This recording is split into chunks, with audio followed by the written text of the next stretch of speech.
मिजाज हुआ कि वापस अपने घर आ गए, है ना, और आपने क्या सोचा कि अब गाड़ी ला के रख दी, अब तो किसी को पता ही नहीं आज तुम कहीं गए थे, तो बच्चे पकड़े तो जाने हो।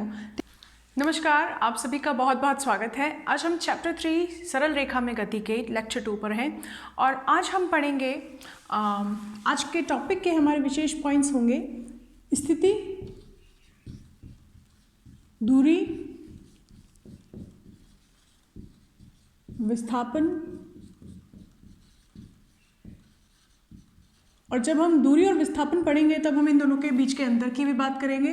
पर जो कॉन्सेप्ट्स बनेंगे हमारे वो हमें बहुत काम आने वाले हैं। जो बच्चे नए हैं, जिन्होंने सब्सक्राइब नहीं किया है, वो ज़रूर मेरा चैनल सब्सक्राइब करें, और जो बच्चे सब्सक्राइब कर चुके हैं वो प्लीज़ नोटिफिकेशन बेल को दबाएं। यहाँ पर जो बेल का आइकन बना हुआ है उसको हिट करें, उसको टच करें, बिकॉज़ वो आपको एक इंटीमेशन देता है जब भी कोई नया वीडियो अपलोड होता है। कहा कि कार्तीय निर्देश निकाय जो निर्देश अक्षे हैं 3, उन अक्षों के साथ में यदि हम एक घड़ी भी जोड़ दें तो ये क्या बनेगा, एक निर्देश तंत्र बन जाएगा। हमने घड़ी क्यों जोड़ी? क्योंकि जब हमने विराम और गति की परिभाषा पढ़ी और उनको समझा तो हमने बोला कि अगर स्थिति समय के सापेक्ष यानी कि समय की तुलना में, जब भी आप सापेक्ष शब्द सुने तो आपके दिमाग में आनी चाहिए तुलना। ठीक है, हम किसके रेफरेंस में देख रहे हैं, किसकी तुलना में देख रहे हैं? समय तो बीत रहा है परंतु स्थिति नहीं बदल रही, तो विराम, और समय तो चल रहा है परंतु स्थिति बदल रही है, तो गति। जब हम कह रहे हैं समय के सापेक्ष तो हमें समय नापना पड़ेगा, और समय नापना पड़ेगा तो हम निर्देश अक्षों के साथ साथ हमें क्या चाहिए रहेगी, एक घड़ी। ये एक हम कार्तीय निर्देश अक्षों की बात कर रहे हैं। ये कोई वस्तु है, इसकी कोई पोजीशन है P1, ठीक है, कोई वस्तु P1 पोजीशन रखती है, इसके निर्देशांक हमने क्या मान लिए, x1, y1, z1, ठीक है। अगर 1 से लेकर T2 व्यतीत हो जाए लेकिन वस्तु की स्थिति नहीं परिवर्तित हो, वो जहाँ रखी थी वहीं रखी रहे, मतलब कैसे पता चलेगा कि स्थिति नहीं परिवर्तित हुई? x1, y1, z1 की वैल्यू में डिफरेंस नहीं आएगा, तो हम कहेंगे T1 से T2 के लिए ये कैसी है, विराम में है।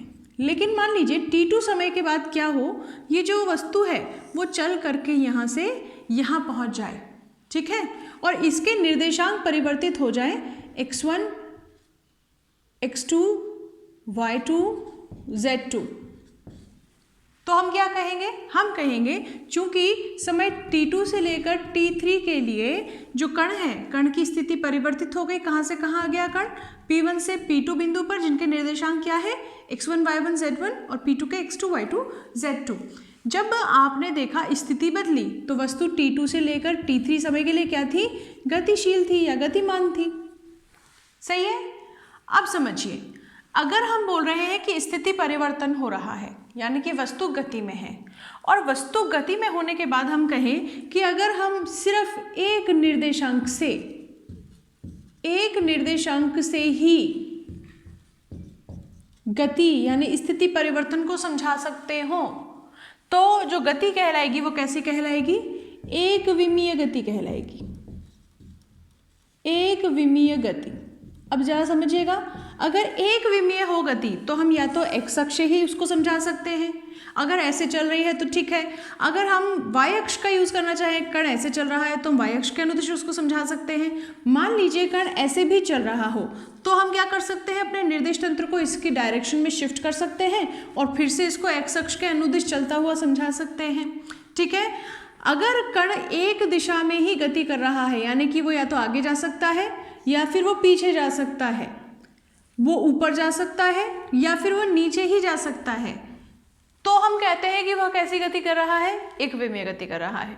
एक विमीय गति में हमेशा आप सिर्फ एक निर्देशांक की मदद से, मिनिमम आपको कितना चाहिए, एक निर्देशांक चाहिए। अगर एक निर्देशांक की हेल्प से आप किसी गति को समझा सकते हैं, स्थिति परिवर्तन को समझा सकते हैं, तो हम क्या कहते हैं कि ये क्या है, एक विमीय गति है। तो गति जो है निर्देशांक स्थिति के परिवर्तन के अनुसार हम 3 तरीके से पढ़ सकते हैं। पहली, एक विमीय गति, ठीक है, हम यहाँ पर लिख देते हैं एक विमीय गति। कैसी गति होती है ये?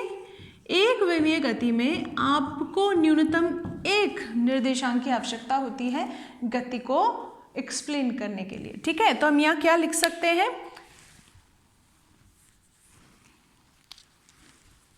यदि गति के दौरान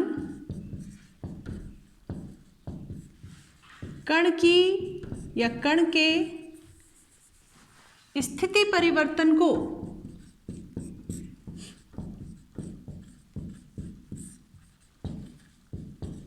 न्यूनतम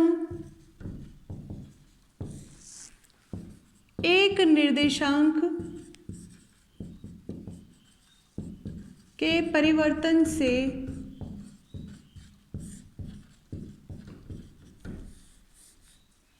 समझाया जा सकता हो।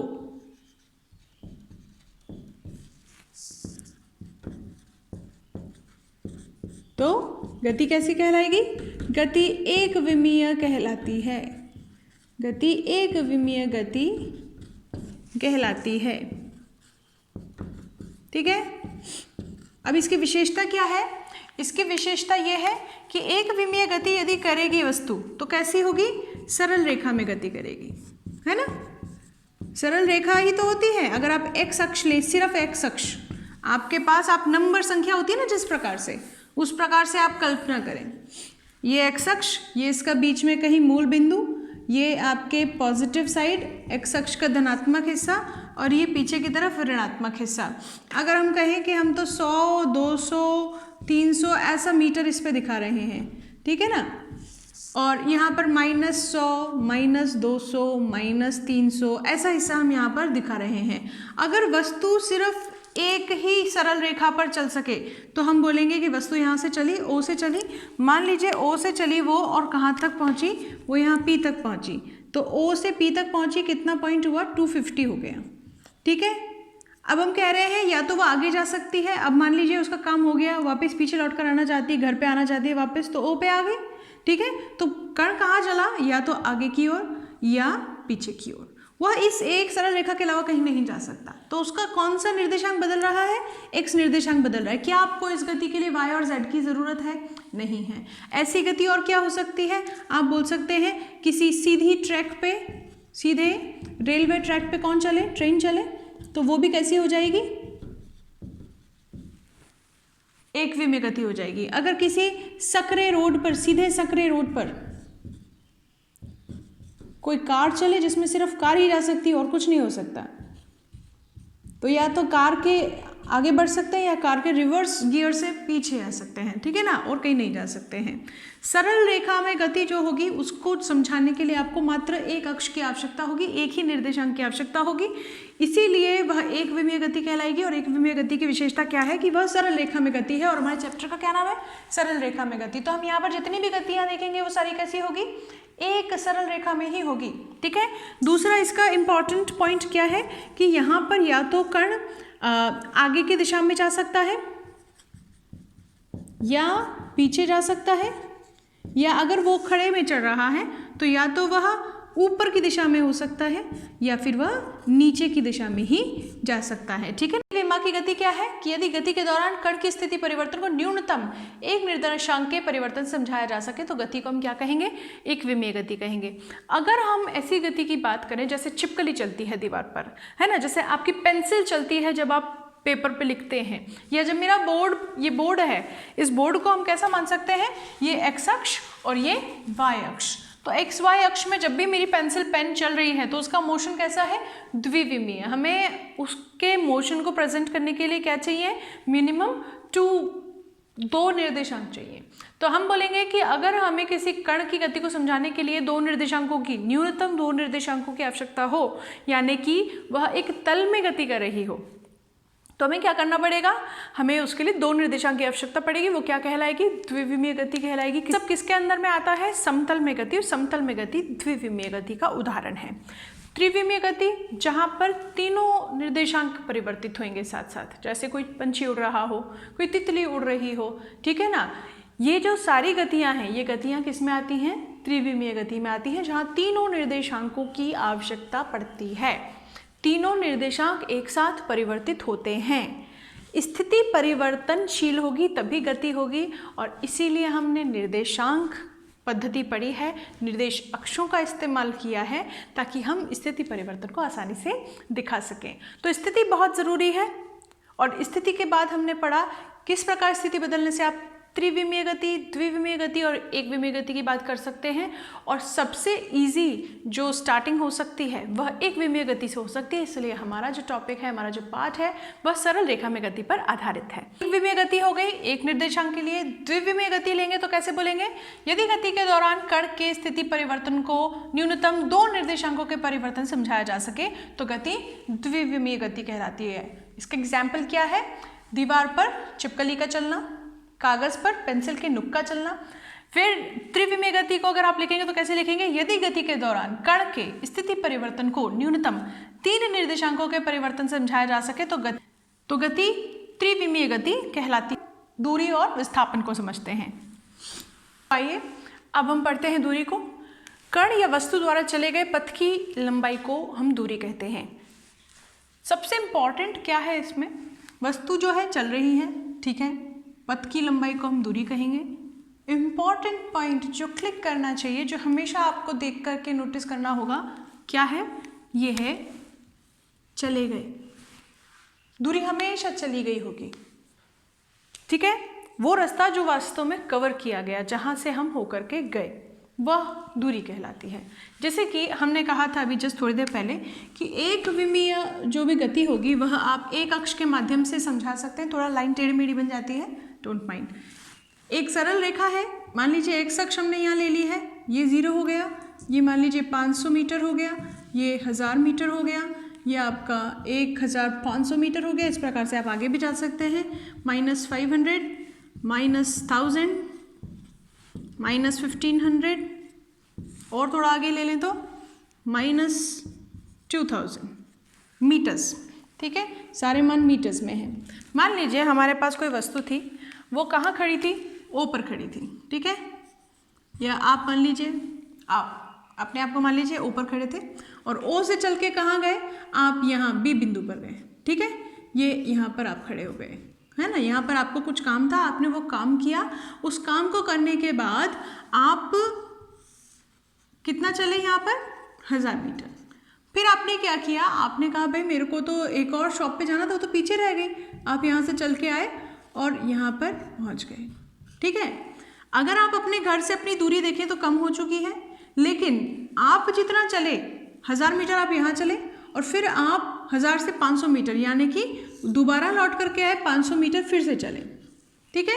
अब आपको याद आया कि आपकी मम्मा ने तो आपको दूध लाने के लिए भी कहा था, तो आप डेयरी शॉप तो भाई घर के पीछे है, आप यहाँ से घर के आगे होकर के यहाँ पहुँचे, ठीक है। अब आप पहले अपनी पोजीशन के, जो आपकी आरंभिक स्थिति थी, उसके आप राइट साइड पे थे, लेकिन जैसे ही आप दूध लेने आए तो आप अपनी आरंभिक स्थिति के किधर आ गए? लेफ्ट साइड पे आ गए। लेकिन अभी भी आपने इस जगह से इस जगह तक कितना हिस्सा ट्रैवल किया है? 1000 मीटर। आप अपनी आरंभिक स्थिति के अनुसार अगर देखा जाए तो पहले ज़्यादा दूर थे, अब अपनी आरंभिक स्थिति से कम दूर थे, अब अपनी आरंभिक स्थिति के विपरीत दिशा में चले गए। लेकिन आप जब चल रहे थे तो चलते वक्त आप जो दूरी तय कर रहे थे वो लगातार क्या करती जा रही थी? बढ़ती जा रही थी। आप जो पथ पे चल रहे थे उस पथ की अगर हम लंबाई देखें, 1000 इधर, 500 इधर, 1000 इधर, ठीक है। तो आपने कुल मिला के कितना पथ चला? पथ की लंबाई कितनी हो गई? पथ की लंबाई हो गई साहब 1000 + 500 + 1000, 2500 मीटर। आजकल इतना कौन चलता है? कोई नहीं चलता। फिर भी हम एग्जाम्पल तो ले सकते, डाउट नहीं होना चाहिए। पथ की लंबाई जो कि चली गई है, दूरी हमेशा चली गई होती है। दूरी की विशेषता होगी, चाहे आप आगे दिशा में जाएं, चाहे आप पीछे दिशा में जाएं, वो हमेशा क्या होगी? जुड़ती चली जाएगी, हमेशा बढ़ती चली जाएगी। कि इस दूरी जो राशि हम देख रहे हैं ये कैसी है? ये लंबाई है और इसका दिशा से कोई लेना देना नहीं है, यानी कि राशि कैसी कहलाएगी?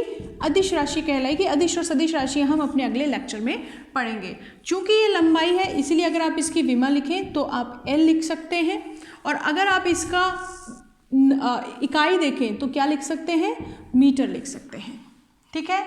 इसका SI मात्रक क्या है? मीटर है। हमने पिछले चैप्टर में मात्रक पढ़े हैं। अब हम जितने भी राशियां पढ़ेंगे सबकी विमेय सूत्र, सबके मात्रक हम साथ साथ देखते हैं। ये हो गई हमारी दूरी की कुछ समझ। अब हम देखते हैं कि विस्थापन क्या होता है। आपकी जो पोजीशंस है हम उनको नाम दे देते हैं, ये O, ये A, ये B और ये C। अगर आपकी आरंभिक स्थिति क्या थी, ये आपकी आरंभिक स्थिति थी, इसको हम O कह चुके हैं। अगर आरंभिक स्थिति की तुलना में आपकी अंतिम स्थिति देखी जाए, अगर आपकी O जो है वो आरंभिक स्थिति है, ठीक है। अगर हम बोलें कि A आपकी अंतिम स्थिति हो, A अंतिम स्थिति हो, तो आपकी अंतिम स्थिति और आरंभिक स्थिति में जो अंतर होगा वह क्या कहलाएगा, वह विस्थापन कहलाएगा। यहाँ पर हम एक जो अपनी नई राशि को पढ़ना चाहते हैं, जिसको हम अभी समझ रहे हैं, उसका नाम क्या है, उसका नाम है विस्थापन। नाम से ही पता चलता है बच्चों, देखिए विस्थापन आपकी जो स्थापना बिंदु है उसमें कितना चेंज हुआ, वी मतलब आपको हटा दिया गया है, अपने स्थान से हटा दिया गया है, तो कितना हटाया गया है ये हम जानना चाहते हैं। अगर O आपकी आरंभिक स्थिति थी, A आपकी अंतिम स्थिति, OA है वह क्या है, विस्थापन है। OA की विशेषता क्या है, वह अग्रदिशिक है, आगे की दिशा में है। तो आप बोलेंगे अब कितना दूरी है ये, आप बोलेंगे A के स्थिति को आप क्या करें, A की स्थिति में से O की स्थिति घटा दें, तो ये 500 मीटर है, ये आपका 0 मीटर है। कितना हुआ आपका विस्थापन, 500 मीटर। लेकिन आप देखिए ये भी 500 मीटर है। अगर हम C वाली स्थिति की बात करेंगे, अगर हम अंतिम स्थिति किसकी बात करें, C की, तो C में भी आप क्या कर सकते हैं, C की स्थिति क्या है, C स्थिति घटाएं, C में से स्थिति घटाएं O की, ठीक है ना। तो कितना होगा भाई, ये -500 -0 कितना हो गया, -500 मीटर। विशेषता क्या मिली कि विस्थापन जो था वह कभी तो धनात्मक मिल रहा था और कभी वह ऋणात्मक मिल रहा था। 500 मीटर तो था, लेकिन साथ में यहाँ पे प्लस आया, यहाँ पर माइनस आया। प्लस और माइनस क्या दिखा रहे हैं, प्लस बताता है कि x दिशा में, प्लस डायरेक्शन में, और माइनस दिखाता है कि x अक्ष पर माइनस जो दिशा है, जो लेफ्ट साइड है वहाँ पर, ठीक है ना, कौन सी दिशा में आगे बढ़े।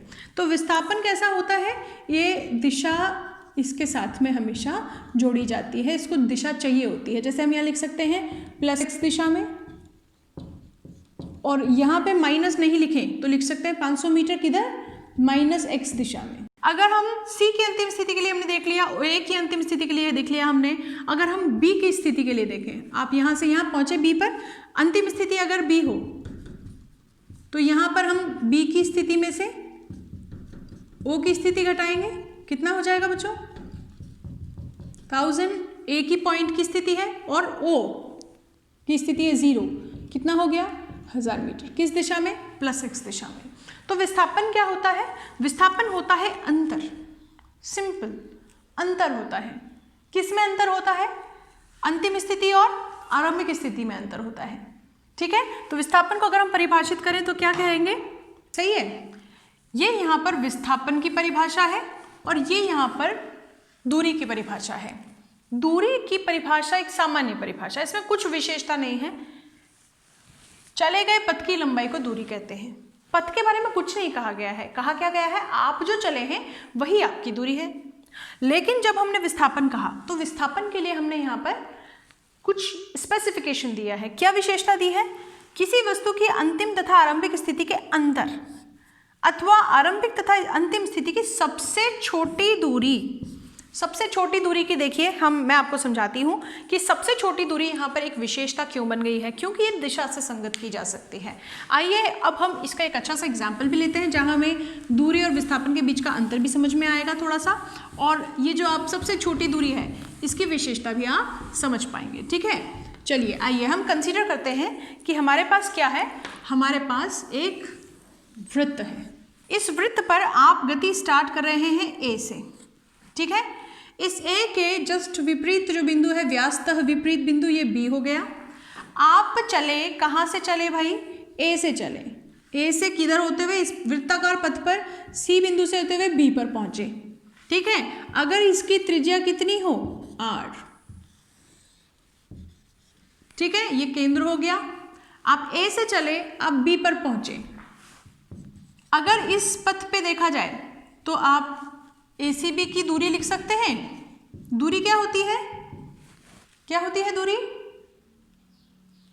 आप कह नहीं सकते, मुझे सुनाई नहीं दे सकता, आप बोल रहे होंगे शायद कि पथ की लंबाई होती है जिस पर चले गए हैं। तो चले किस पर है, इस पर।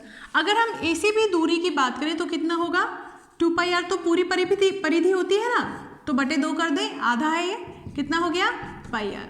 लेकिन ACB के विस्थापन की बात करें तो विस्थापन क्या होता है, अंतिम स्थिति माइनस प्रारंभिक स्थिति। B की स्थिति क्या है, A की तुलना में अगर आप देखें तो ये 2r दूरी पर है और A तो 0 माना जा सकता है, तो 2r माइनस 0 कितना हो गया, 2r। ये हो गया पहले केस के लिए, जब आप A से गए B पर, तब के लिए आपका एग्जाम्पल। अब देखिए आप, हम A, C, B और ये मान लीजिए D बिंदु है, हम D पर पहुंचे। अब D पर पहुंचे तो आप A, C, B, D की दूरी निकालें, कितनी हो जाएगी। यहाँ से चले आप, आधा आपने परिधि तय किया, यहाँ पे आपने 3/4 परिधि कर लिया, ठीक है। तो आप कैसे लिख सकते हैं, 3/4 किसका, परिधि का, 2πr परिधि है, कितनी हो जाएगी, 3/2πr। ये आपका हो गया दूरी। अब अगर हम ACBD की क्या निकालें, विस्थापन निकालें, तो विस्थापन क्या होगा, देखिए अंतिम स्थिति कौन है, D, और प्रारंभिक स्थिति कौन है, A। तो हमें क्या समझ में आता है, विस्थापन क्या है, विस्थापन तो अंतिम स्थिति और प्रारंभिक स्थिति का अंतर है। तो कितना होगा, D की पोजीशन और A की पोजीशन का अंतर हम निकाल पाएंगे। तो यहाँ देखिए आप, अगर हम इसको निकालना चाहें तो कैसे निकाल सकते हैं, ये r दूरी है क्योंकि त्रिज्या है, ये भी r दूरी है क्योंकि त्रिज्या है। ये आपके पास एक ट्राइंगल आ गया जो कैसा है, समकोण त्रिभुज है, और इस समकोण त्रिभुज में ये आपका लंब, ये आपका आधार, ये आपका कर्ण, और कर्ण का मान कितना हो गया, r² प्लस r² का अंडर रूट, जो कि कितना हुआ, 2r² का अंडर रूट, और कितना हो गया, √2r। अगर आप ऐसे समझ जाए तो अच्छी बात है, अगर आप इसको एक्सटेंड करके एक वर्ग के रूप में देखें तो ये वर्ग का विकर्ण हो गया, और इसमें आप √2r जानते हैं इसका मान होता है। तो यहाँ पे आपका मान कितना हो गया, √2r, किसका, विस्थापन का, ठीक है। अगर हम यहाँ पर A से C का केस लेते हैं तो क्या फर्क पड़ता, देखिए A से C पर जाने में AC दूरी क्या हो गई थी, 1/4 किसका, परिधि का, कितना हो गया, 1/2πr या πr/2।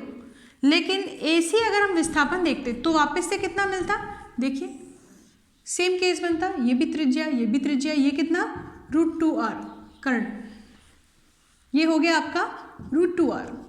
दोनों में √2r मान आए हैं, लेकिन यहाँ पर जब हम बताएंगे तो हम बोलेंगे AC की दिशा में, और यहाँ पर हम बोलेंगे A से D को जोड़ने वाली रेखा की दिशा में आपका विस्थापन है, ठीक है। तो यहाँ पर आप बोलेंगे AD दिशा में, और यहाँ पर आप बोलेंगे AC दिशा में। लेकिन हमें दूरी की दिशा बताने में कोई इंटरेस्ट नहीं है, क्योंकि दूरी तो क्या है, वास्तविक पथ की लंबाई है, ठीक है। तो ये जो आपका क्वेश्चन है, इसको आप सॉल्व कर सकते हैं। इसको बोल सकते हैं आप, अगर मैं इस प्रश्न को लिख दूं तो कैसे लिख सकती हूँ, दिए गए वृत्त में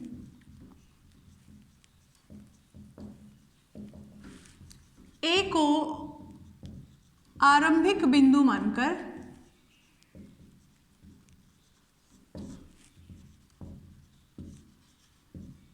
स्थिति C, B, D तक दूरी तथा विस्थापन ज्ञात करें, विस्थापन ज्ञात करें। आप चाहें तो इसका एक स्क्रीनशॉट भी ले सकते हैं, और स्क्रीनशॉट से आप आगे जाकर के इसको देख भी सकते हैं। एग्जाम्पल हम लेते हैं, मान लीजिए हमारे पास एक कण है, ये 4 मीटर O से A जाता है, 3 मीटर A से B जाता है। आपको बताना है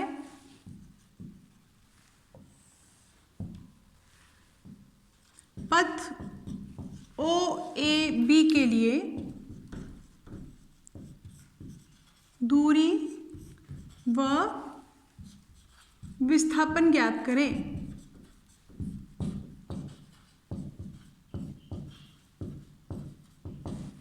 तो आप बोलेंगे ओ ए बी के लिए जो पथ है, जो दूरी है ना, ओ ए बी, ये हमारा सॉल्यूशन है। ओ ए बी पथ किस किस से बना है? ओ ए प्लस ए बी से। ओ ए का मान कितना है? 4 मीटर। ए बी का मान कितना है? 3 मीटर। क्योंकि जो दूरी होती है वह चली गई होती है, तो आप ओ से ए और ए से बी जा रहे हैं, तो ये हमारा हो गया 7 मीटर। लेकिन अगर हम विस्थापन की बात करें तो बी स्थिति से हम क्या घटा सकते हैं? ओ की स्थिति घटा सकते हैं। और यह कितनी आपको दूरी मिलेगी? सब स्थिति में से ओ की स्थिति घटाएं तो अगर ओ को हम 0 मान लें, ठीक है, तो ये कितनी हुई? ये हुई 4 स्क्वायर प्लस 3 स्क्वायर का अंडर रूट। 16 प्लस 9 बराबर 25 का अंडर रूट। कितना होता है? 5। तो बी कहाँ? ओ से तुलना में बी की स्थिति क्या है? 5। 5 मीटर माइनस 0 मीटर आप करें, आपको कितना मिलेगा? 5 मीटर। अगर आप स्थिति के रूप में नहीं जाना चाहते हैं तो आप कैसा कह सकते हैं कि ओ बी सबसे छोटी दूरी है ना, तो ओ बी दूरी कितनी हो जाएगी? आप बोलेंगे ये तो हो गया ओ ए का स्क्वायर प्लस ए बी का स्क्वायर का अंडर रूट। कितना हो गया? 4 स्क्वायर प्लस 3 स्क्वायर। कितना हो गया? 5 मीटर। ये हो गया हमारा विस्थापन, ठीक है। ये हो गया हमारा दूरी की, ठीक है। चले गए पथ कितने हो सकते हैं? एक आरंभिक स्थिति से अंतिम स्थिति तक पहुंचने के अनंत पथ हो सकते हैं, अनंत हो सकते हैं, ठीक है ना। जितनी बाइक में पेट्रोल है उतना दौड़ाया जा सकता है बाइक को, लेकिन अगर पैदल जाना हो तो क्या करेंगे? सबसे छोटी दूरी चुनेंगे। सबसे छोटी दूरी क्योंकि एक ही हो सकती है, इसलिए उसकी एक विशिष्ट दिशा होती है और इसीलिए विस्थापन हमेशा दिशा के साथ जोड़कर देखा जाता है। जबकि दूरी की कोई दिशा नहीं होती, वह चले गए पथ की लंबाई होती है, इसीलिए वह कैसी होती है? अदिश होती है। उसकी विशेषता नहीं है, वो तो जितना आपने चल लिया उसका ईमानदारी से बता दीजिए कि इतना चल लिए हैं हम, नहीं तो आपके स्पीडोमीटर पे भी जाके देखा जा सकता है कि आपने कितनी गाड़ी दौड़ाई है। लेकिन अगर आप गाड़ी दौड़ा करके वापस अपने घर आ रहे हैं तो आपकी अंतिम स्थिति और आरंभिक स्थिति तो एक ही हो गई, तो विस्थापन कितना हो गया? 0। सही है, विस्थापन 0 भी हो सकता है। हुआ ना 0? आप गाड़ी दौड़ा दौड़ा के कहीं पे जा जुआ के वापस अपने घर आ गए, है ना, और आपने क्या सोचा कि अब गाड़ी ला के रख दी, अब तो किसी को पता ही नहीं चलेगा मैं कहीं गया था, ठीक है। पापा ने देखा अरे कल तो ये 2500 किलोमीटर पे था, अभी 2550 किलोमीटर पर है, तो इसका मतलब क्या हमें मिलता है कि आप चाहे जाकर के लौट आए, विस्थापन 0 हो सकता है, विस्थापन कैन बी 0, लेकिन दूरी कैन नॉट बी 0। दूरी तो आपके स्पीडोमीटर पे जो आ रही है वो आपकी दूरी है, जहां वास्तव में गए थे, जहां जहां से आप चल के आए हो। तो दूरी अदिश, विस्थापन सदिश और विस्थापन। दूरी क्या होती है? नंबर 1 पॉइंट, वास्तविक पथ की लंबाई, है ना, वास्तविक चले गए पथ की लंबाई होती है।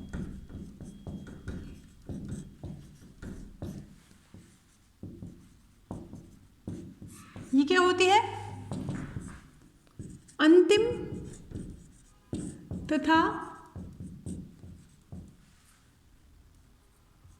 प्रारंभिक स्थिति के मध्य सबसे छोटी दूरी।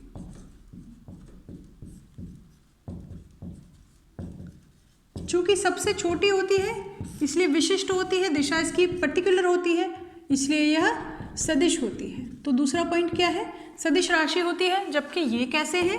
ये भाई चुपचाप चलते जाते हैं, जुड़ते जाते हैं, कोई भी दिशा हो कोई फर्क नहीं पड़ता, अदिश राशि होती है। इसका एसआई मात्रक क्या है? चूंकि यह दूरी है, पथ की लंबाई है, इसलिए एसआई मात्रक मीटर है। ये सबसे छोटी दूरी है पर है तो दूरी ही, इसीलिए इनका एसआई मात्रक भी क्या? मीटर। ठीक है। विमीय सूत्र क्या है इनका? एल, और इनका भी एल। हमने बताया था दूरी जो है वह ऋणात्मक नहीं हो सकती, जीरो नहीं हो सकती। तो दूरी कैसी हो सकती है? दूरी केवल धनात्मक हो सकती है, ठीक है। यह कभी भी घटती नहीं है, यह सदैव कैसी होती है? बढ़ती है, या कांस्टेंट रह सकती है, ठीक है ना। या तो आप रुक गए तो दूरी वही रह जाएगी, लेकिन अगर आप चलते जा रहे हैं तो आप चाहे मुड़ जाइए, वापस लौट के घर आ जाइए, जहाँ से चले थे वहीं पहुँच जाइए, तब भी दूरी तो बढ़ेगी, ठीक है ना। ये आपका 5वां बिंदु यहाँ पर हम देखेंगे कि जो विस्थापन है, चूंकि वह अंतिम स्थिति पर निर्भर करता है, इसलिए यदि अंतिम स्थिति आगे की दिशा में है तो प्लस विस्थापन आएगा, पीछे की दिशा में है तो माइनस विस्थापन आएगा। तो यह पॉजिटिव भी हो सकता है, नेगेटिव भी हो सकता है, और अगर वापस आप उसी स्थिति पर आ जाएं तो जीरो भी हो सकता है। इस एग्जाम्पल में देखिए, जब आप ए से बी से सी से डी से होते हुए वापस ए पर आ गए तो दूरी आपने कितनी चली? ए बी सी डी, ए में दूरी कितनी हो गई? परिधि के बराबर 2πr, अगर इसकी त्रिज्या r है तो। और अगर आप A B C D A के विस्थापन की बात करें तो क्योंकि अंतिम स्थिति और आरंभिक स्थिति एक ही है, इसलिए सबसे छोटी दूरी दो एक ही स्थिति, जो दोनों बिंदु एक ही स्थिति पर है, सबसे छोटी दूरी 0। तो यहाँ पर इस प्रकार से आप देखते हैं कि विस्थापन कैन बी पॉजिटिव, नेगेटिव और 0। यहाँ छठा बिंदु हम लिख रहे हैं जो इन दोनों की तुलना बताता है। विस्थापन और दूरी बराबर हो सकते हैं कब? जब आप गति कैसी कर रहे हो? एक ही दिशा में कर रहे हो, ठीक है। तो मैं यहाँ पर छठा जो बिंदु है दोनों को मिलाकर के लिख रही हूँ, दूरी और विस्थापन तब समान होते हैं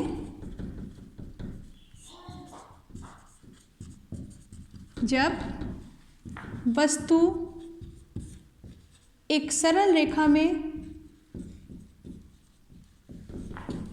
एक ही दिशा में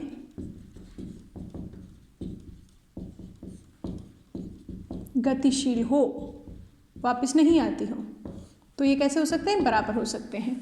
तो जो दूरी है वह या तो बड़ी होगी या बराबर होगी, किसके? विस्थापन के। है कि ये लेक्चर आपको समझ में आया होगा। स्थिति समय वक्र जो कि इस लेक्चर में छूट गया है, क्योंकि लेक्चर थोड़ा बड़ा हो गया है, मुझे ऐसा लग रहा है समय काफ़ी हो गया है। तो स्थिति समय वक्र जो है वो हम इस लेक्चर के आगे वाले लेक्चर में पढ़ेंगे। ये लेक्चर 2 है। उम्मीद है दूरी और विस्थापन आपको समझ में आए होंगे। Thank you very much.